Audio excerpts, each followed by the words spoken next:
microstructure, mechanical property correlation, nanostructured materials, and high temperature structural materials. His outstanding contributions to the field have earned him numerous honors, including the Young Engineer of the Year and the Indian National Academy of Engineering Award. Today, Professor Suhas will be sharing his insights on the applications of shock waves in material sciences. Please join me in welcoming him to the podium.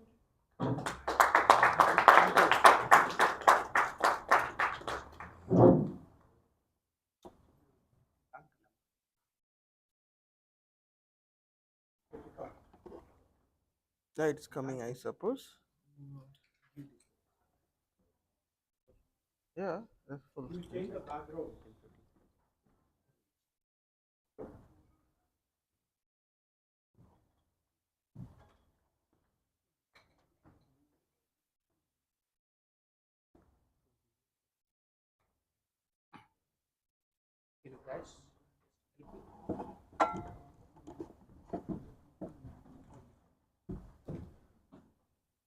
No, it's.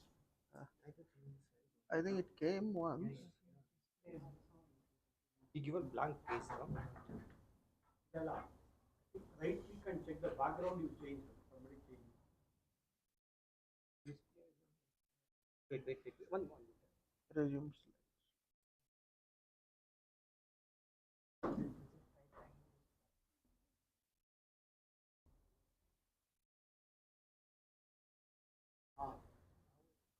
Yeah, I think when you shift there, it goes right. Anyway, you let it be small here.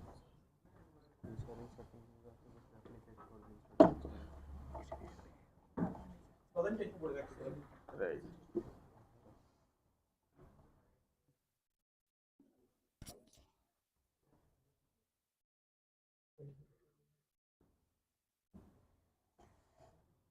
Yeah, it's coming. Yeah, I think that's fine. So a slight transition I can do with this, isn't it? Okay, so I will be.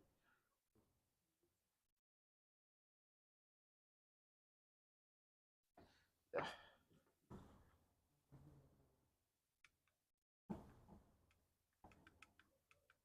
Oh, moving further. Oh,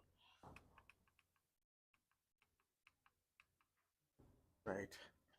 Thank you for the nice introduction, and I'm happy to be here.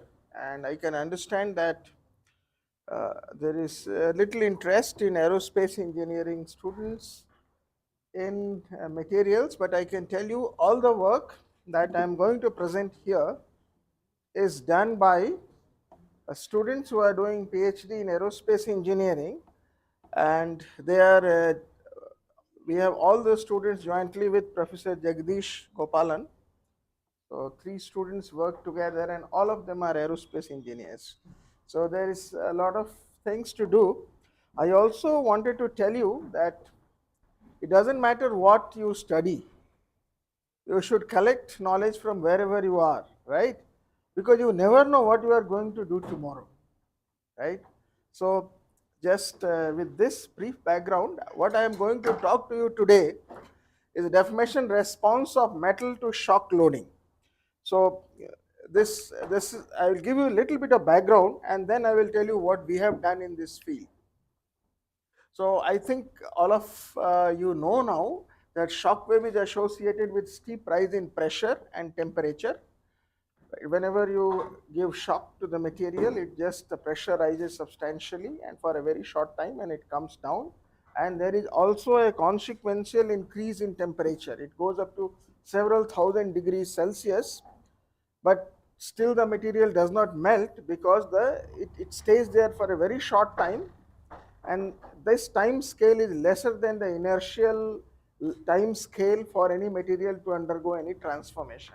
So therefore, even though the temperature goes quite substantially high, there is not much change as a result of temperature, otherwise it would have vaporized. And this is important. So what we are going to discuss today is materials response to shock loading that is important for metal forming operations or applications, crash protective materials, and protection wear. So these are very important and very common thing that we do in our day-to-day life, because we all form the shapes, right? You might have studied about flow forming and all that in your metal forming course, right? I think there must be some course common with mechanical engineering where you do manufacturing processes. So whatever I am going to talk today, you could connect to manufacturing processes. So, and also you can synthesize. So forming and synthesis applications of shock waves are diamond nanocrystals. You can generate fine nanocrystalline materials, and diamonds are very important. They can be used for engineering applications also, for precise cutting tool materials, and that can be generated by using detonating carbon containing explosives. Then the most important thing is high energy rate forming, HERF, and that is subcategorized into explosive forming of sheet metals, frictionless forming of thin sheet metals, because, and this is important because less energy is required compared to conventional forming techniques. Here you have a sheet metal, you give a shock wave and it takes the shape, right? In a flow forming method, what you do is you put a sheet, you apply a pressure on it. So total amount of energy that is required to form a particular shape, what you are seeing here, is less if you apply shock wave. This is a typical example of this. This is explosive forming of materials. Also, now the most important thing which materials scientists or metallurgists do is to associate all these phenomena or explain all these phenomena in terms of microstructures. So what changes do take place when a material or a metal piece, here I am exclusively talking about metals today, maybe other materials we can talk on some other day. So here, what changes a structure of material undergoes if you apply a shock wave. So if you take a material, all of us know that if you go down in the structure of a material, right, take a steel piece which or aluminum frame that is used quite extensively in forming this building. If you cut down, keep cutting down to smaller sizes, you will finally end up in something called crystal structure. So you would say, why not atoms? Because atoms are, they are not, once you go to atomic level, you are not in the solid state, right? So basically you generate crystal structures, and for aluminum, for example, if you just go to very small sizes, you will finally end up having this kind of a crystal structure, and it will have all that is called FCC, face centered cubic structure. And this is the smallest structure that you can get, where you can associate its properties with whatever bulk material you form. If you go down and separate these atoms, right, then the properties we will not be able to correlate with the bulk properties that we observe. So this is the structure that we form, and a similar type of lattice it forms. So you can have, so this is a typical, if I draw it in 2 dimensions, so the lattice will be something like this, 2 dimensions. You can, because all the sizes, all the sides are similar, right? Or you can draw in a different way also. If I can just tilt it, then it can be somewhat like this. And similarly, you can build lattices like this. So that way you can see the lattice in a different way. It is the way of viewing, the way you see whether you are viewing from diagonal side or whether you are viewing from top side and bottom side. So this structure, as long as it is continuous, right, without any distortion, like one block of unit cell is connected to the other block, then you will get this kind of continuum structures, like lattice network, what we call lattice. Lattice is also used for other purposes, everyone knows about it.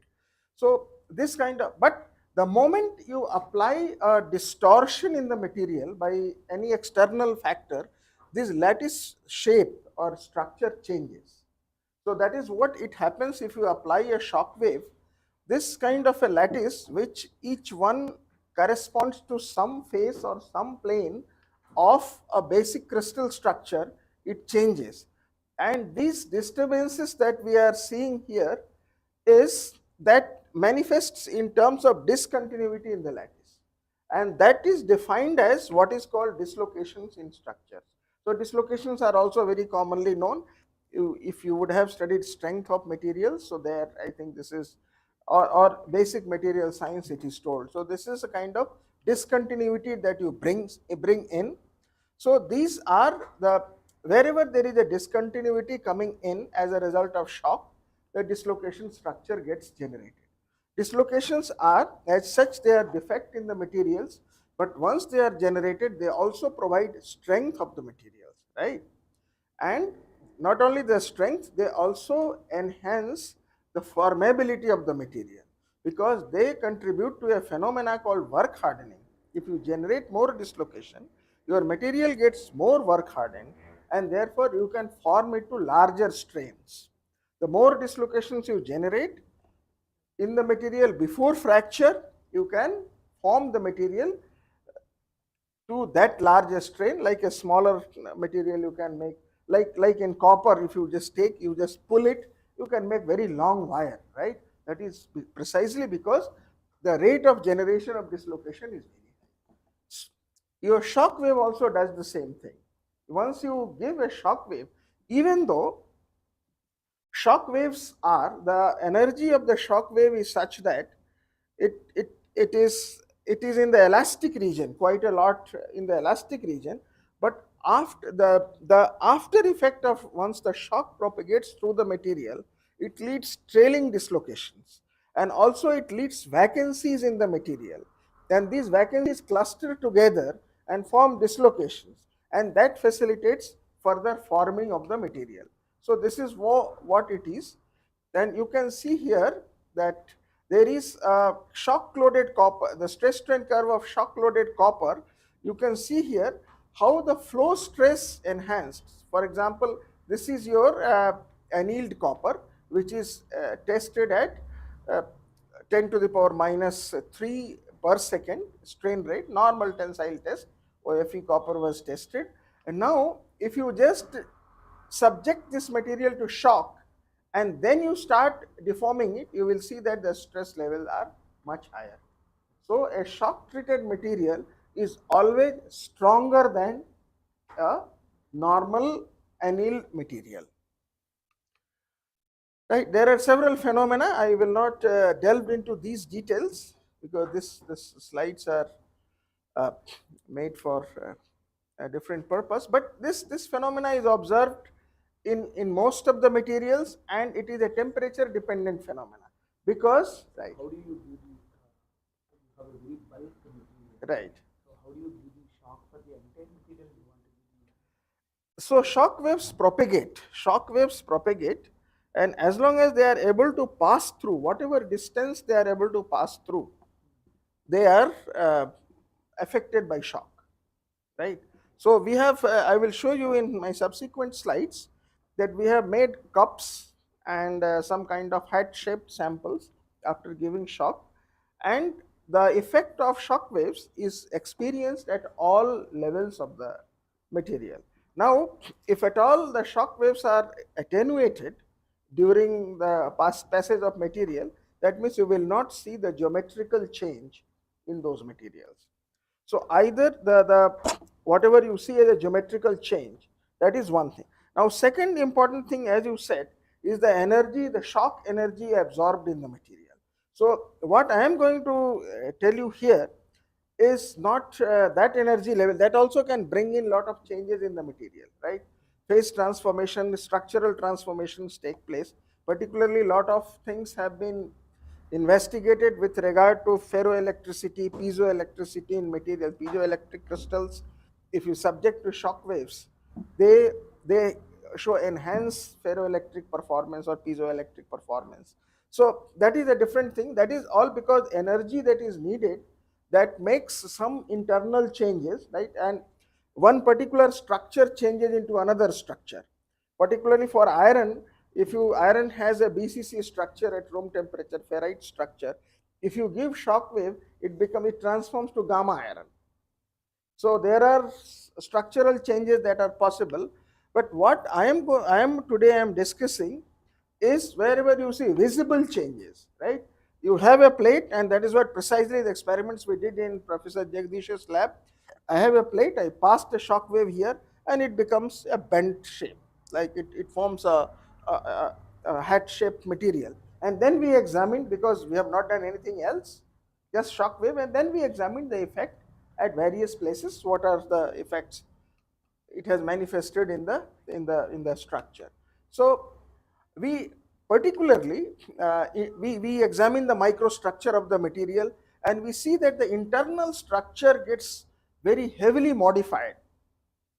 These things you will not see, these dense structures, if you deform this material, same nickel plate, if I just take and do this normal flow forming method, see, I make a cup, right, or hat shaped sample, I will not have this kind of structures formed as we get after giving the same amount of strain by shock wave, right? So the structural changes are very important, these materials. So this particularly, this is simple nickel plate which was subjected to about 30 GPa shock induced pressure, and then you have it was for 2 microsecond pulse duration. And you can see, normally in a normal case you will not have this kind of twin structure in nickel. Nickel does not twin. If you just show this a structure and tell to someone that I have deformed nickel and it has shown this a structure, he will say you must have done some mistake, because nickel does not twin. But under shock waves it twins, and once it twins, it acquires many other properties. So can we say, yeah, I understand it's a replacement of the heat treatment. Heat treatment is after. Heat treatment will annihilate all these things. Heat treatments will make it again clean, right? It's just the opposite of the heat treatment. Shock treatment is just opposite of heat treatment, because shock treatment generates defects in the material, while heat treatment eliminates the defects in the material.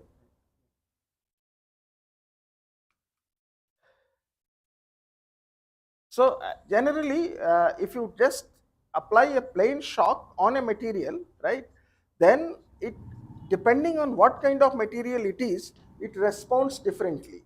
Like same amount of shock, if you give on aluminum, it will respond differently.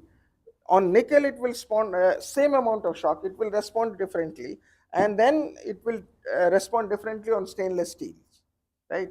Because there is a parameter called stacking fault energy that differentiates between these materials, aluminum, copper, and your steels and all that. So if you apply a plain shock on low stacking fault energy material, the simplest and easiest material to understand is stainless steel and silver. It generates micro twins. If you apply to high stacking fault energy material, that is aluminum, it generates microbands and generate lots of dislocation cells. So the responses are totally different. It's repeatable. We have done tons of experiments. In fact, all the things that we reported, it was very highly appreciated in the literature. We did, this is from the literature, but we have done our experiments on different materials. It is all repeatable, right? It's not a random phenomenon. And so we have generate very high rate of dislocation generation as a result of shock waves, and that makes complete transformation. Now that you have asked this question, I will just tell you one thing, that the trailing dislocations after the propagation of shock waves, we were one of the first ones to report. And this work was seen by a person in Oxford, and he said that I have modeled it for several years. I have never seen it. So he came to India and he came to meet us in Bangalore and to know how did we capture this phenomena.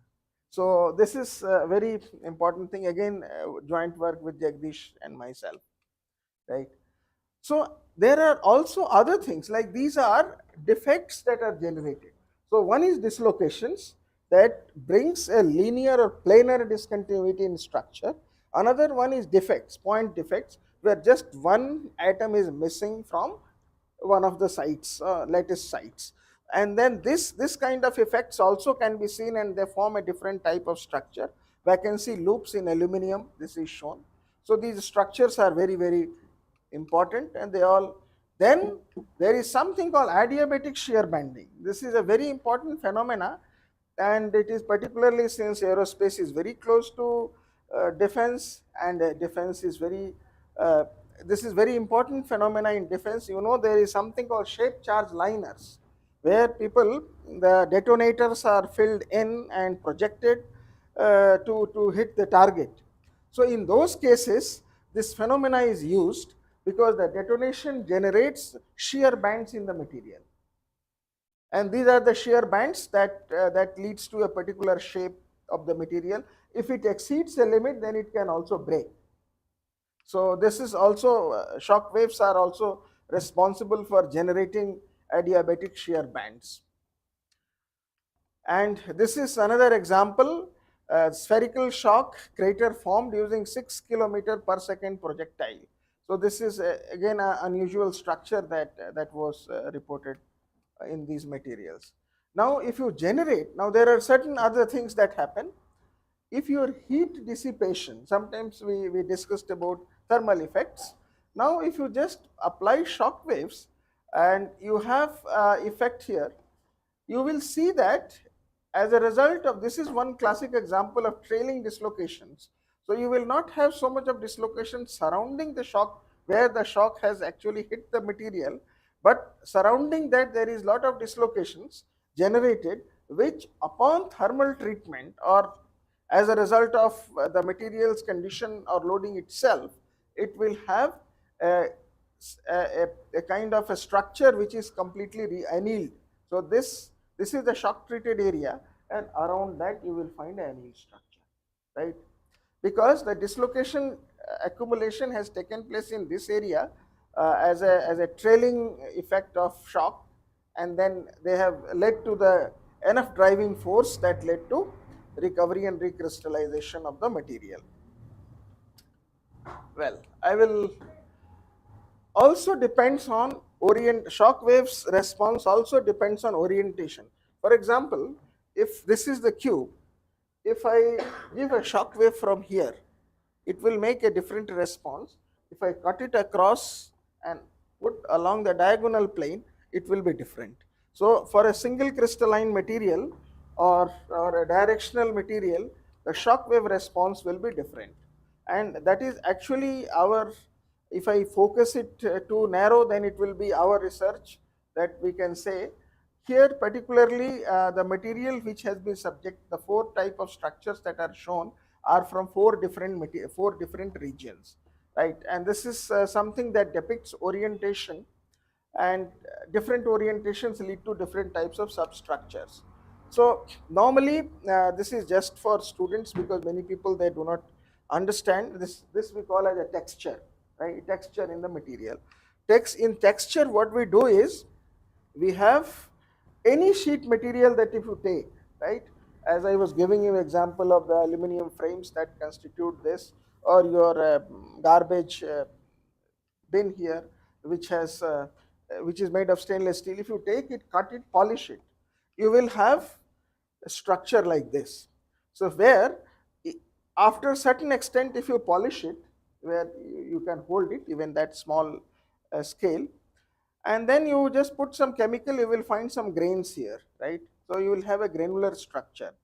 And what are these grains? These grains essentially consist of unit cells, which I have mentioned here.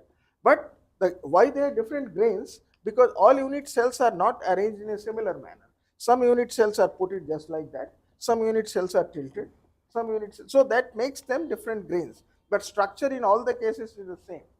Only thing is this particular bodybuilding structure is aligned differently. So if it is aligned in a more or less similar manner, then we call this material as a textured sheet. It is something like in this particular shirt, it's aligned in a uniform manner. So this is textured. But suppose there is a dot, dot, dot, dot, something like that, it's not uniform. then it is textureless sheet. It's a common word used for many other contexts, right?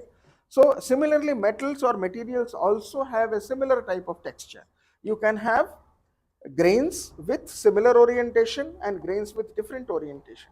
So if you cut a piece, I don't know how many of you have done this basic material science course. I think all the people do material science course, isn't it? Yes. And you are familiar with microstructure, right? And in that microstructure, if you see grains, right? But you never realize that why there should be different type of grains. Grains are something like in a drought area, when you see that the soil cracks into different types. Similar type of structure you see after you etch the material from some chemicals after polishing. So actually these grains are nothing but these unit cell arranged in a different way. And how they are arranged in a different way, that how they are arranged, that decides what will be their response to any external loading, including shock loading. So that is what we do. This is one of our activity, that where we generate different types of distributions of grains in a material. Whether that leads to the anisotropy? That leads to of course, this is the origin of anisotropy. This is origin of anisotropy. If all are in a similar way, this is highly anisotropic material. But if it is completely randomly distributed, then it is isotropic material. This is the origin of anisotropy, right? So this is so textured and non-textured material. And in any material, if you take, again the alignment of these grains, right, the way I have shown you the diagram, again it depends on what kind of material it is. Like in aluminum, if you do cold rolling, right, normally rolling you expect that the grains will align in a similar way. But if you do the same in aluminum, you do same in stainless steel, you do in brass, you do in copper, all form in a different way, right? Similar kind of deformation, different materials will respond differently. That is their inherent characteristics. So for example, here a typical a material like copper type of material or brass type of material was subjected to unidirectional rolling or different types of rolling treatment was given, and then it has, in one case, in the case of copper, when we examined the structure, it appeared as if the unit cells are tilted like this. Most of the, though it looks very non-equilibrium structure, but atoms are packed together, so it is a stable structure. And in stainless steel or brass or silver, it looked, most of the grains are like this. None of them look very equilibrium, like as if you are putting in a Rubik cube structure, right? So we took these materials, we understood that, and then we I think for this, these are initial results on aluminum. So when shock wave was given to these aluminum sheets, we formed these kinds of shapes.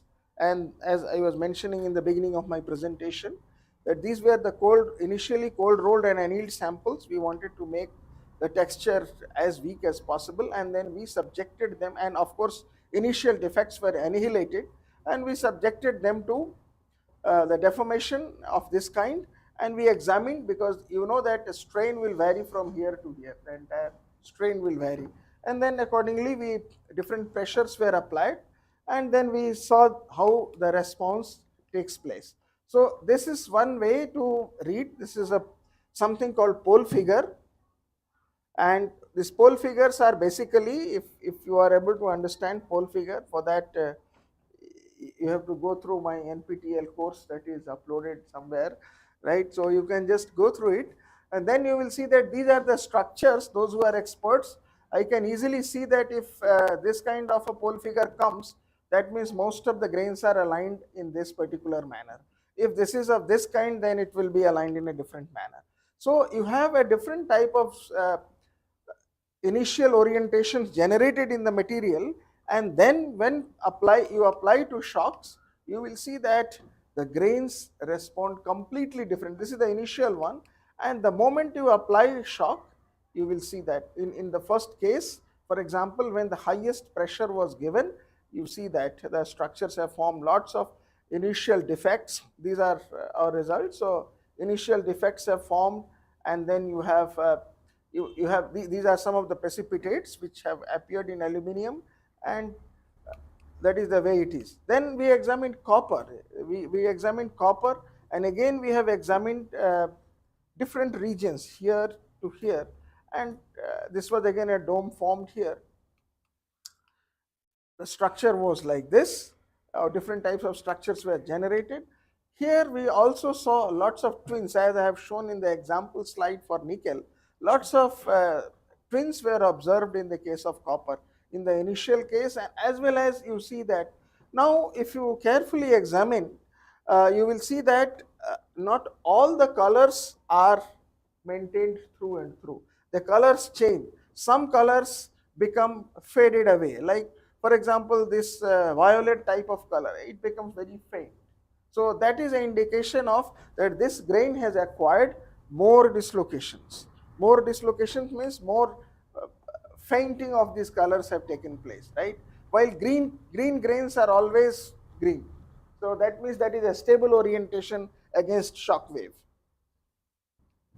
So, Right. Yeah.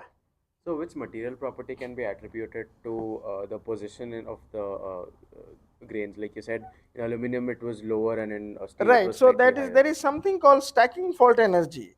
So stacking fault energy is the energy by which the grains are the which is different atomic planes are arranged in a crystal structure, right?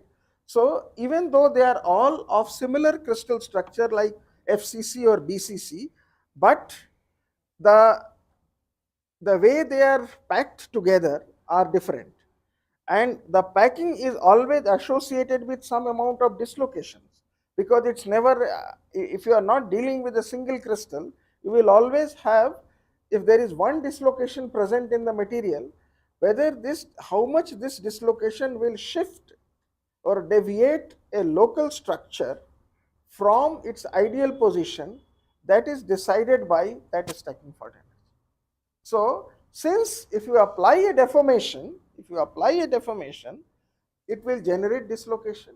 Then if dislocations are generated, it will shift the local structure from ideal position, and that decides your final configuration of the material, right? So in aluminum is called high stacking fault energy material, where even though the dislocations partials are generated, they are very closely spaced. If you do the same thing in silver or brass or stainless steel, a similar type of defect will form, but they are quite separated, and therefore the responses are totally different. Is it also through thickness, not like short pinning, like local Short pinning is also a plastic deformation. So the short pinning is localized into the surface. So about say if you go below 100 micron or so, you will not have the effect of short pinning. But shock waves, since we have examined it, when the shock waves propagated and made a complete, and in short pinning, in the short pinning, you will not have a shape change, right? The shape remains the same. But here we have seen the shape change. We have made the shape change and we examined it. So this is different, right? But the effects are same. I must tell you that also generates defects, but that defects are localized in a certain layer, while here it is through and through. Yeah. So since this is on the micro level, for alloys, would you be able to differentiate that there are two different metals involved, or would you not Yeah, be able you to? give me, I will do that. Right? It requires little bit of. For example, I'll give you one classic example. If you have more of this kind of features, the straight features, more of straight, we call them twins. So after say you see 100 microstructures, you will be able to see what are twins, right? So if the twins are formed, I will immediately, even without you reveal me, I will say either it is from silver, it is from brass, or it is from stainless steel, right? Or certainly it's not from aluminum, I can tell. Now you say, no, no, this is not the case, this is nickel or copper. Then I say, then you must have given a shock deformation to it. Or you have deformed it at liquid nitrogen temperature, very low temperature deformation, right? So with little bit of hands-on experience, you can tell it by. Now all the export system will get very different. Uh-huh. Whatever the export system previously we are having, Right. now probably it's all built from the conventional way. Right. So it has to evolve, right? It has to continuously evolve, right? Yeah.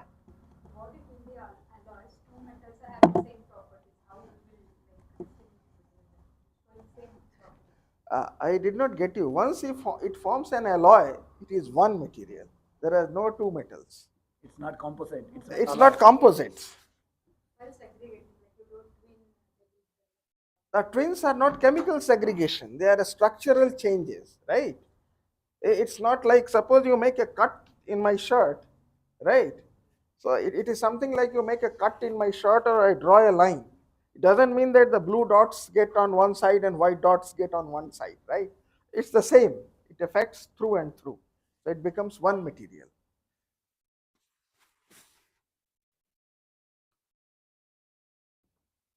Right. So this was the shock treated copper. As I mentioned, that shock treated copper has a characteristic feature. We get straight features like fins. Quite a lot of fins are observed, and defects have been generated. Right. And of course, we also saw a very special type of boundaries, and these boundaries are they are made by concentration of a typical type of defects. So we have identified them, and of course the deformation twinnings are observed. Now something called everybody knows about nano structured materials or nano deformation. So nanoplasticity. So there is something called nanoplasticity. So nanoplasticity is observed at the grain boundaries under shock loading.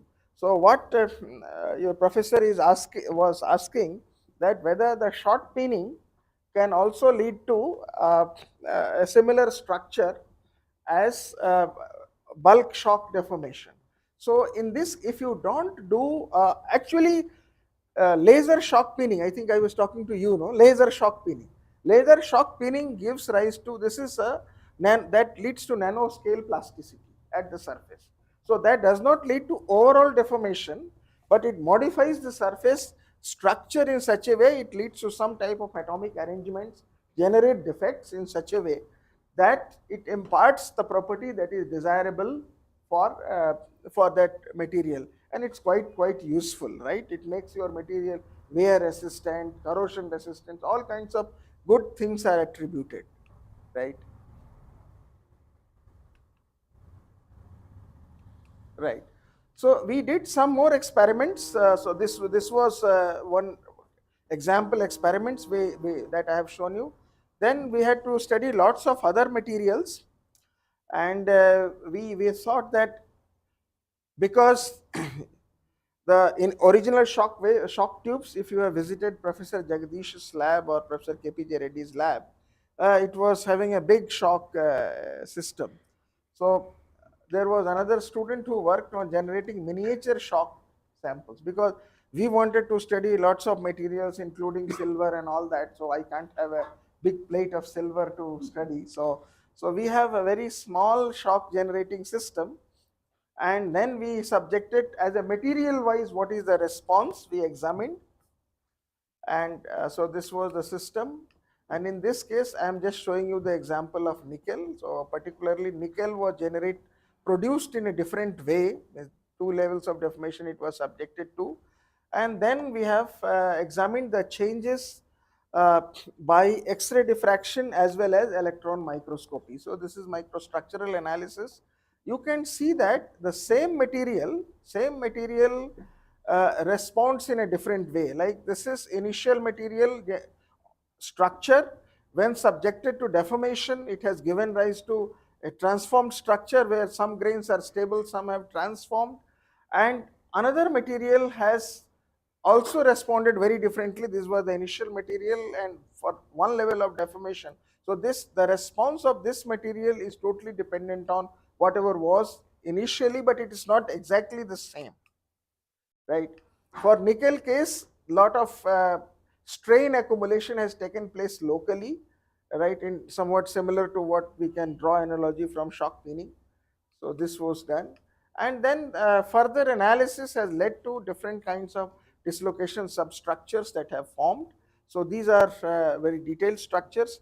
I must say that well, this talk was made for metallurgists, so I must apologize. I did not transform it to make it a common talk because I was having no idea whom I am going to talk with. You can understand. Yes, Right. sir. Yeah. We have some guys. Right, no, you people will understand, but I am a little worried about students. So please ask me any query. I am I will entertain, right?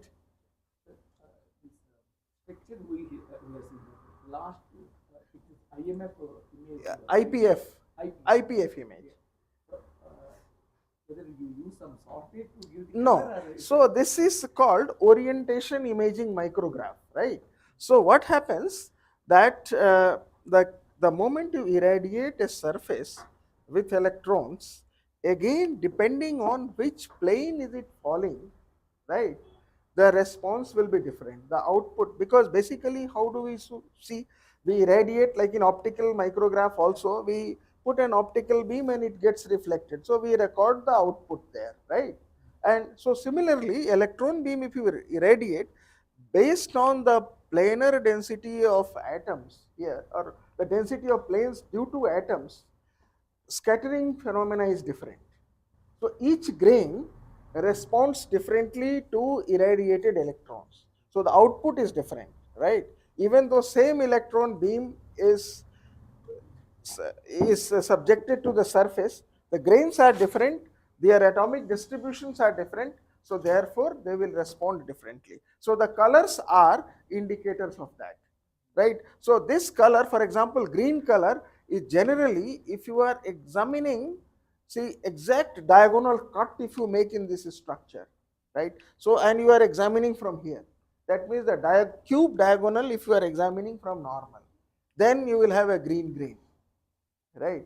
And now this, so the way we see the changes in these grains, right, that clearly indicates that what are the orientations of that grain. Red is always a cubic grain, that means you are irradiating it from here, the surface. So that is called inverse pole IPF map or orientation imaging micrograph, whatever we call. So this is basically, it is a combination of electron properties, but of course the signals you have to separate by a software. Yeah, you elect from electron microscope, the signals come, the software is capable of discriminating between the output signals. Right. Right. Yeah, colors are right. Right. Yeah, this is the General way we see the micrographs, right? Sir, Yeah. sir, based on the results, how are you able to optimize the material? Like what parameters do you So look for? now this is a very, I wanted these kinds of questions only because that will keep me bound to whole things, right? So based on optimization of structure, if you want to do, first of all, you have to see what properties you are looking for, right? So if you want to make a material which is resistant to, like one of the examples I have told you, like crash resistant. So if you want to make a material which is crash resistant, then you will generate a structure in such a way, right? So this can be done in different ways. One is you change the chemistry, as she was asking, by alloying, right?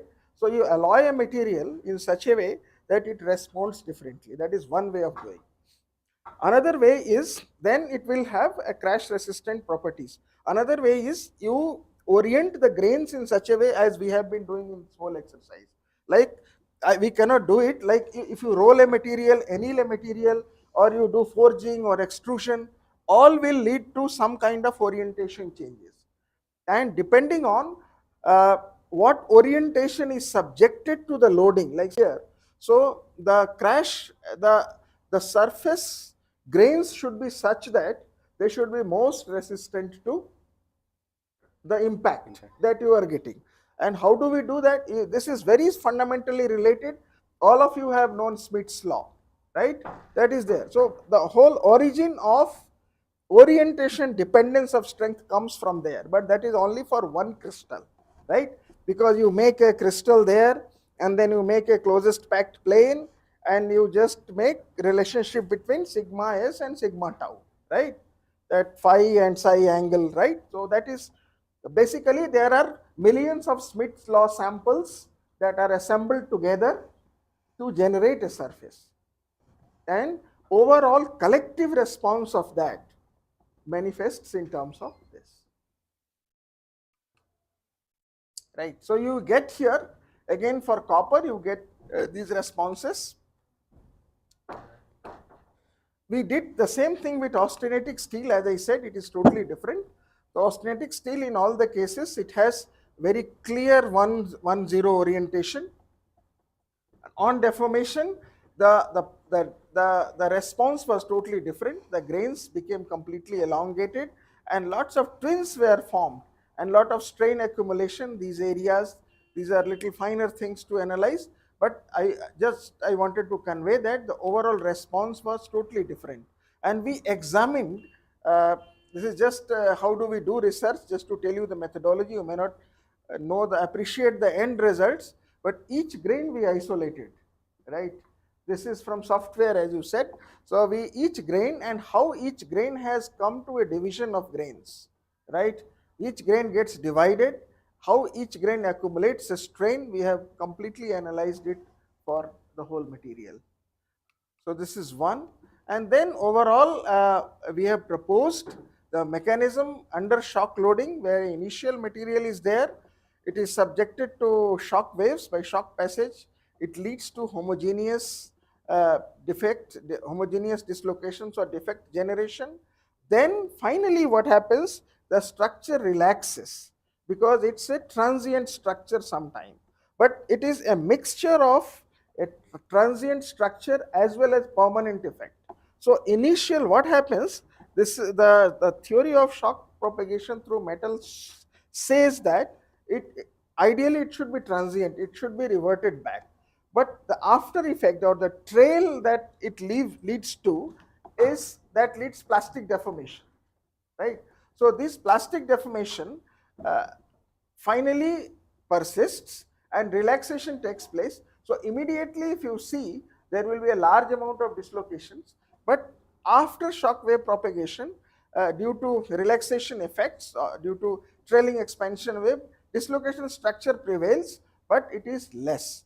And then finally, if you follow it to macroscopic strain, then you can see some arrangement or some patterning of dislocations. So these are some of the things that we have seen.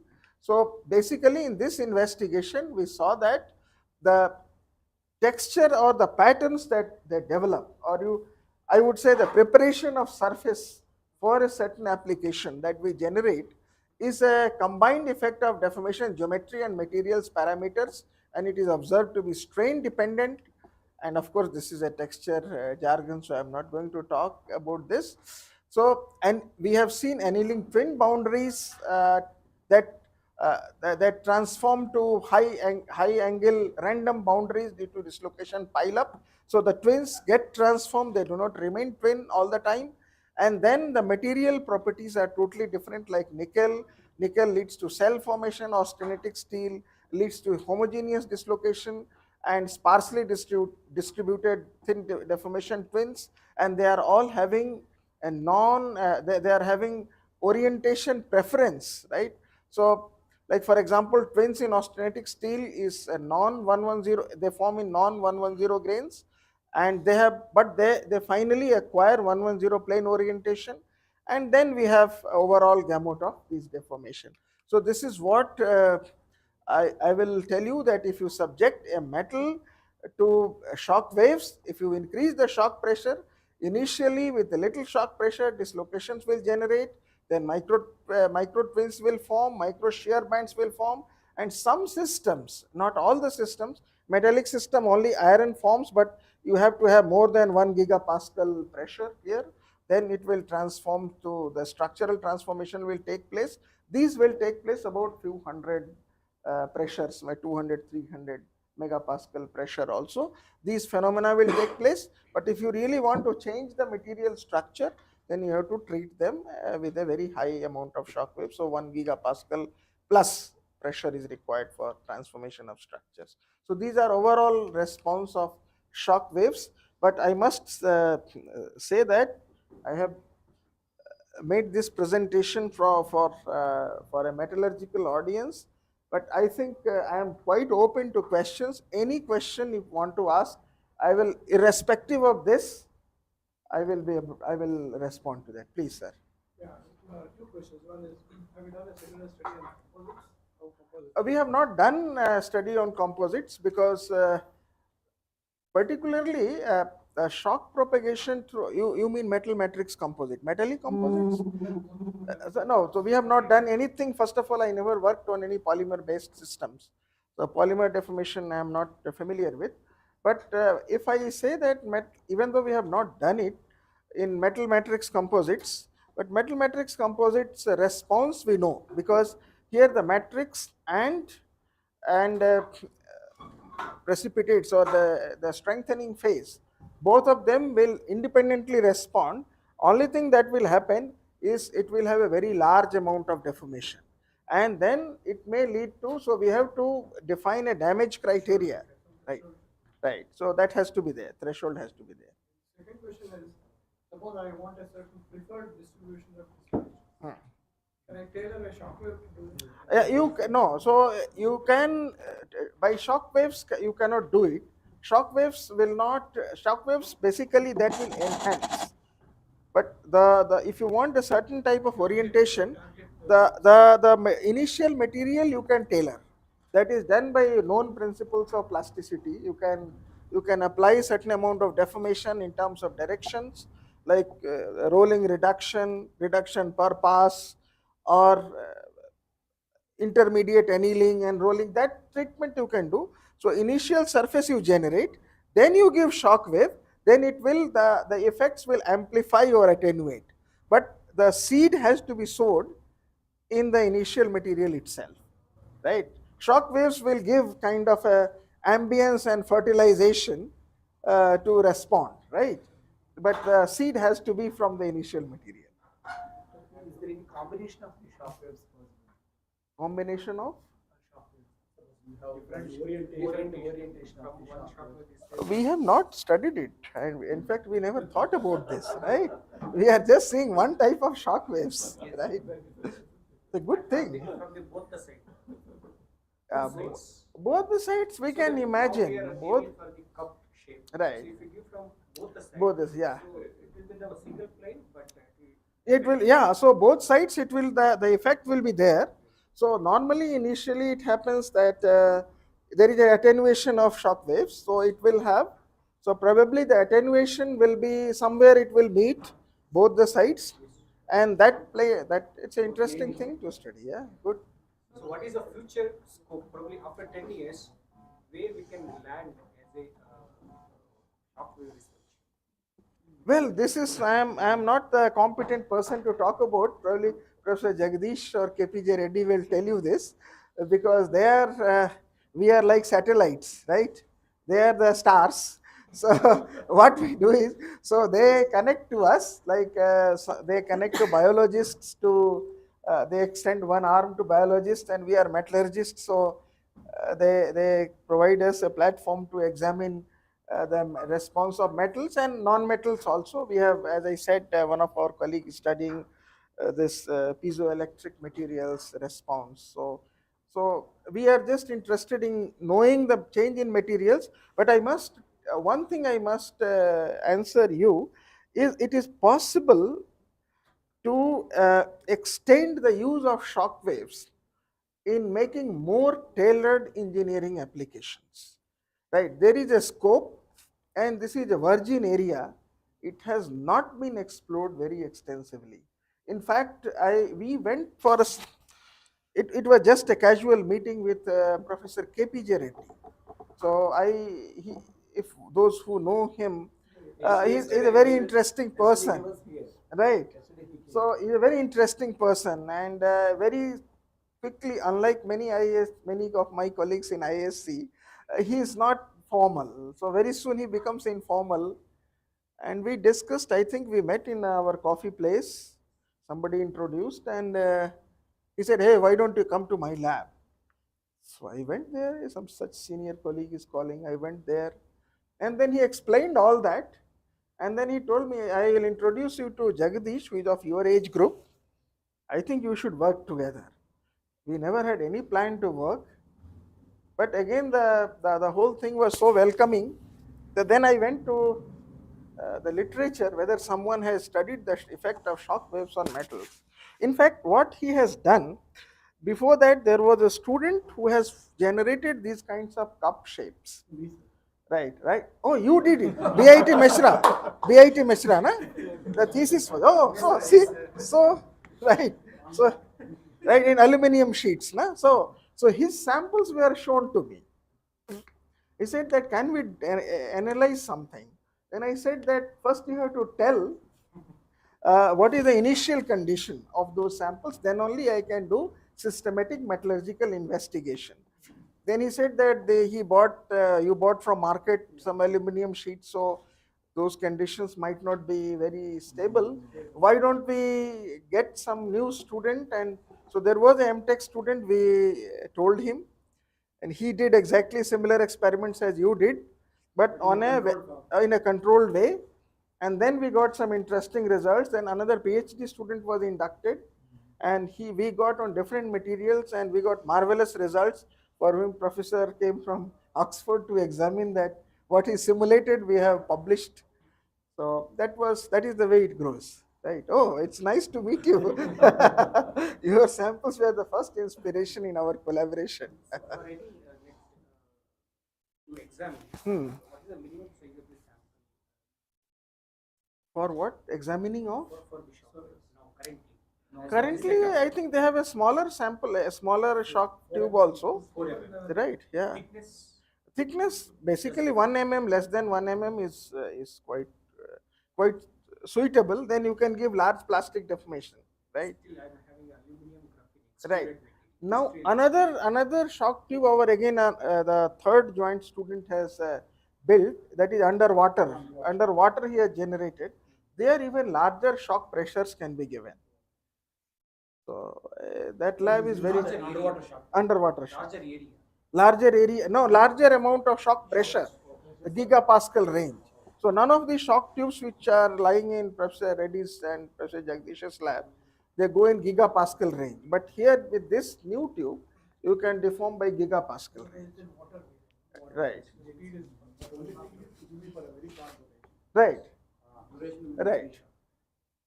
So what if our students want to develop shockwave instrument to use for themselves for the any experiment? So this we have to talk to Professor Jagdish.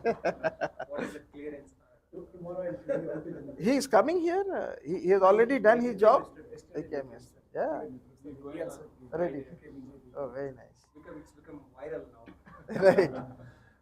But I can only say in summary, there are lots of things to explore in this field, because people have known about shock physics for very long time, but application is still in nascent stage. Many things like laser shock peening, it's a hot area now, right? Many people, you are generating surfaces which are compatible to biological applications, right? You do laser shock peening and tailor the surfaces where the cells grow at a much faster rate. Right, right, and then Interesting factor might be semiconductors, the alteration the band gap you are talking of my about, band gap especially. right? Yeah, we Band gap, developed a that's silicon also carbide interesting thin thing. films, Yes, even yes, GaN thin films. right. So we played with the laser and we doped some extent. Hmm. So that's how it's got disturbance in the material. Hmm. Hmm. Felt control thin films. Here can we explore this shockwaves? Yeah, it's worth trying. Worth trying, because if other electronic based phenomena are controlled like phenomena like ferroelectricity and others, then definitely the right semiconductor properties can get modified. Procured one silicon carbide wafer where it costs 6.5 lakhs Right. from the US. We did experiments to fail. Hmm. Another thing where people are doing is this mineral extraction of metals from minerals. That also they have a project from Tata Steel. They had oil extraction, right? Lots of things. It's a right, right. Yeah, yeah. Uh-huh. Synthesis thing, from chemistry side. So that's why that lab is attracting metallurgists, chemists, biologists, and new things. So that's interdisciplinary. So So in the world, this is the first in India. which one? ISC center. ISA is no. There are other centers also. So I'll tell you what I know. is a very strong center in Israel, right? Weizmann Institute. They have a very strong center. Then I know a center in University of Washington at Pullman. Queensland has one.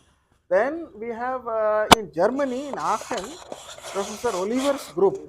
Right, right. So they have lots of work, but I have not seen them. But all of them are directed towards a certain way, right? So they just suppose somebody is examining shock propagation, or somebody is examining energetics of shock deformation, or many times this is related to weapon type of research and other. But here, this kind of diverse applications, like from biology, from cow insemination, he has also, I don't know whether he has told you about this cow insemination, right? So everything he was doing. So this is very unique here, right? Right. And plus, he welcomes everybody. So normally, if you have experience of ISC, you might. People generally keep closed doors. It's a criticism of ourselves. But so this lab is very different. Me. So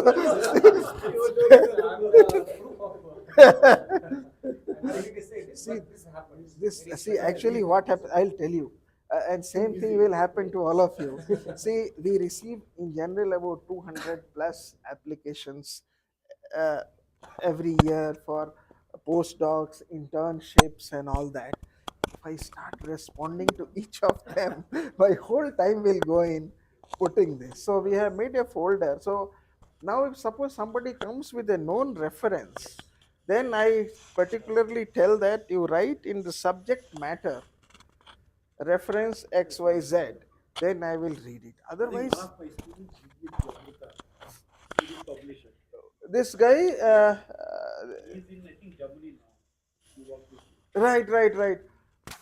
Supreet, Supreet is my star student. So, not in Germany. He is doing his PhD at University of North Texas in US.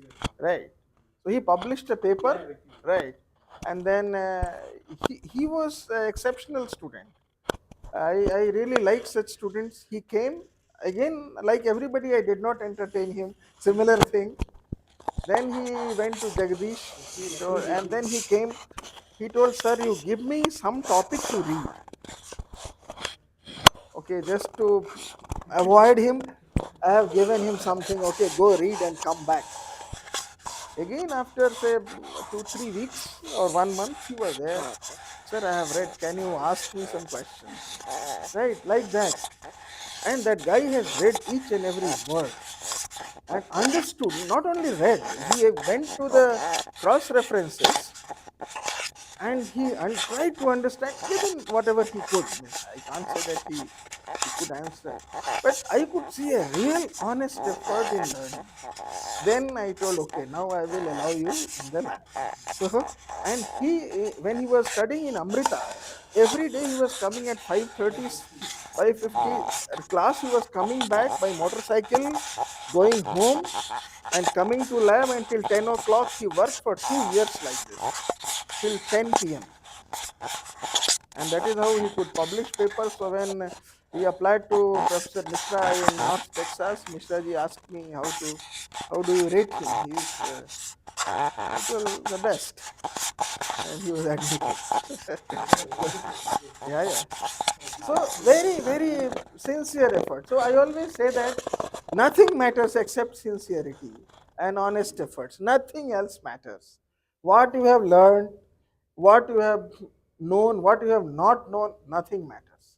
It's just sincerity and focused effort. I have to do something, and that really makes everybody different. Thank you very much. I think we should go.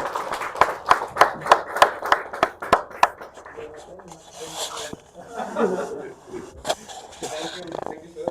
We would like a token of our gratitude.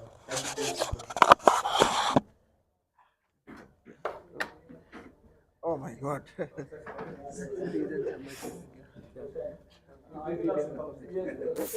Now I got a chance.